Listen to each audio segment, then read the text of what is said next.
For a child that will give him their all, give it all. He wants it all. And there's a God that walks over the earth.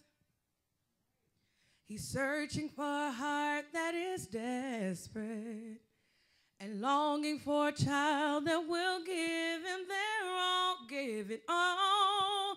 He wants it all. And he says, love me with your whole heart. He wants it all today. Serve me with your life now. He wants it all today.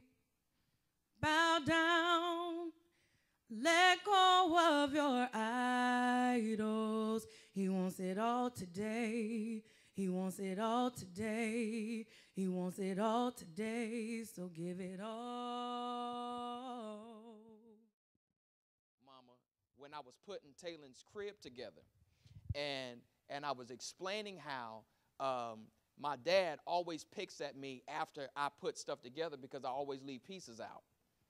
And so I'm putting the crib together, and after I get done, I've spent 2 hours putting this crib together, and after I get done, I have a piece left, and I see a hole in the crib. So I go and I put the piece back into the crib, and the piece does not fit. So what I'm doing is I'm cramming it, I'm trying to hammer it, I'm trying to mash it into this hole, and the piece keeps popping out.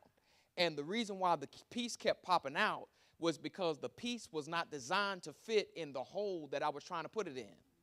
So I was talking about on Wednesday how we all have tried to force ourselves in places that we were not designed to fit. And then after that, we get mad that we keep popping out of the situation.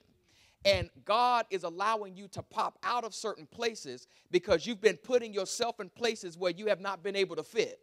So the popping out is actually working for your good because God is showing you that you don't fit there.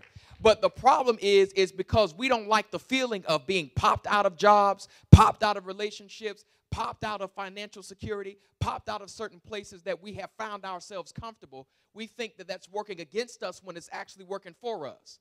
And what has happened is I got to the place to where I was so tired that I didn't feel like taking the whole crib apart. So I allowed my tiredness to put my child in a place that is hazard. Because I don't feel like going back over and undoing stuff that I know that I need to go back and fix. Because I allowed the time to make me so tired that my tiredness now has clouded my judgment. Can I be honest with y'all? You've got to be careful about being tired.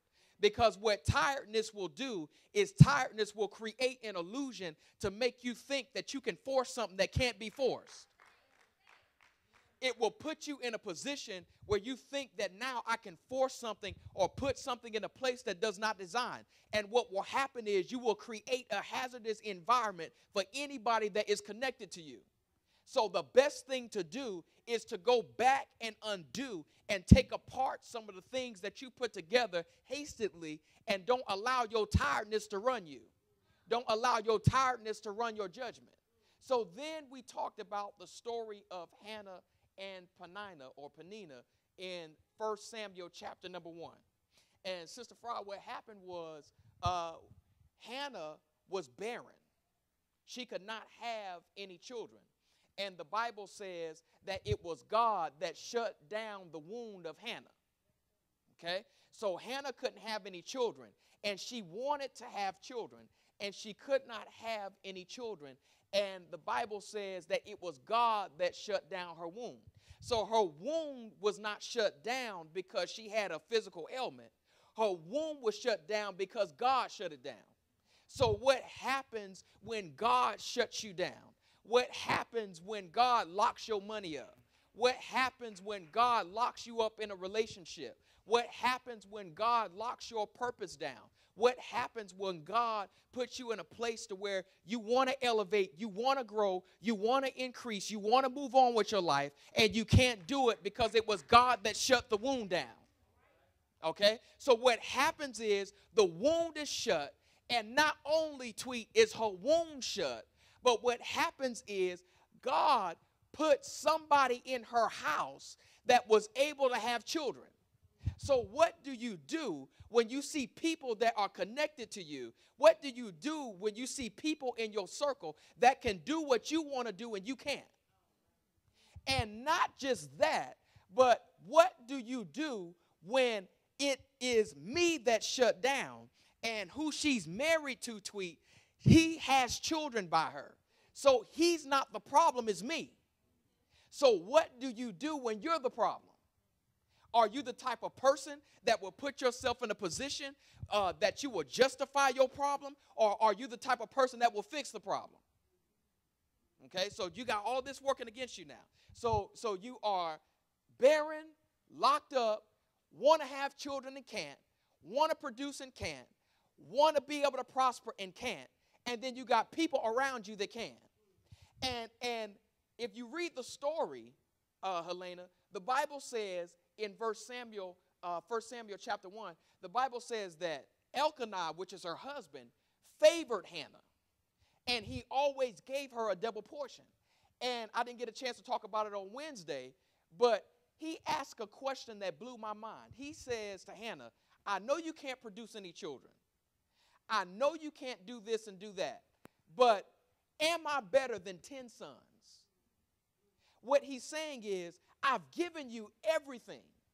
I've given you wealth. I've given you a double portion. I've favored you. I've given you whatever you wanted. And why won't you eat? And why are you still bitter? Am I better than 10 sons? Can I be real with you? When you got purpose on the inside and you're not fulfilling it, I don't care what nobody gives you. It'll never be good enough. I don't care how much money they have. I don't care how much money you have. I don't care what they can supply you. I don't care what they can give you. You're not better than me maximizing my purpose, because a purpose has a strange thing of making you make decisions that don't make sense in the world. See, if I'm not fulfilling my purpose, I will leave a job that's paying good money and go somewhere else and take less money just so I can fulfill my purpose. If I'm not fulfilling my purpose, I'll walk away from stuff that people will tell me to stay in. If I'm not fulfilling my purpose, I'll leave stuff that's comfortable. If I'm not fulfilling my purpose, I'd rather be uncomfortable for a season and operate in what God has called me to do instead of be locked down in something that I'll never fulfill true happiness in. See, you've got to be in a position to want to look like Noah for a little while and look stupid. See, Noah looked stupid building an ark talking about it's going to rain, and it never did before. So are you willing to look stupid for a season in your life so that when God does finally rain, you'll be able to float on top of everything that's supposed to drown you? So what happens is she can't have children. She's barren, and what she is married to can have children by somebody else that he's married to. So in the same house, Sister Fryer, what is happening is she is in a position to where now she has to look at somebody producing, and she can't. She got to look at it. She's got to watch them go up. She's got to watch her elevate. And this woman, which is Penina, does something that bothered me. She was provoking Hannah. She was aggravating Hannah and throwing it in Hannah's face that I can have children and you can't. She was throwing it in Hannah's face, and what God did was set up this thing for a reason. I'm going to show you why he set it up for a reason. He set it up for a reason because I want you to be provoked and aggravated at where you're at so much that you want to leave, that you want to fix it. So I'm going to let it bother you. I'm going to let you struggle so much until you say, I can never live another day like this in my life. I'm going to let you go through something so crazy that'll make you say, you know what? I can't live another day like this. God, I need you. God, I want you. I don't have nothing else to do. My back is up against the wall. I'm not even equipped to fix what I'm going through. I don't have enough money to get out of what I'm in. I don't have enough this to get out of the situation that I'm at. So God, all I have is you left. So you're going to have to do it or it won't get done. So what happens is She is locked down in this position. She's locked down in this circumstance. She cannot fix the problem because it's God that shut her wound, and now she's being provoked. She's being aggravated to promise. She's been aggravated to purpose. She's been aggravated to what God has called her to do. She's been aggravated. She's been aggravated. So I told them on Wednesday that it's like me putting my thumb on the end of the watering hose. If I put my thumb on the end of a water hose, and when I'm washing my car, it shoots further and it gets more dirt off of my car because of the pressure. See, pressure has a way of propelling you further, but we don't like pressure.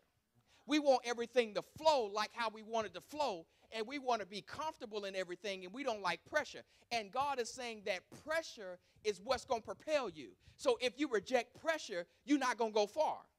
I'm using pressure to build you up on the back end. Because if I'm applying pressure to the area where the water's coming out, it's going to shoot further than it's ever shot in its life. So the blockage is designed for you to go far. See, if you don't get blockage, if you don't have restraint, if you don't have restriction, if you don't have pressure in your life, it's just going to be a flow, but you're not going to go far. But if you want to go far and achieve something that you've never thought that you can achieve in your life, pressure is the prerequisite before you get there. So in this next scenario, we talked about Hannah and Peninnah, and the Bible talked about Hannah's consonants, or talked about her demeanor or her disposition. And what happened is Hannah was sad. Hannah was upset about her situation. She was frustrated that she could not produce. Have you ever been in a position to where you wanted to produce and you couldn't? I'm only talking to people in here that have been in a situation where you want to produce and you can't. It seems like that there's a blockage. It seems like that there's a glass ceiling, Chandra. It seems like that there is something that's stopping me from producing. And you know what's crazy about it? We're trying the best that we can. See, it's bad when you try the best that you can and your best still is not good enough. It's bad when you're trying to give everything that you have and you just don't seem like that you cracking this thing like how you're supposed to be, like Hannah is supposed to be. So what happens is her consonants is bad. She allowed the blockage to mess up her mood. She allowed the blockage to give her a bad attitude. She allowed the blockage to send her into a place of depression to where she wasn't eating. And then that's when Elkanah says, wait a minute, I've given you everything and it's not good enough. And in so many words, she said no.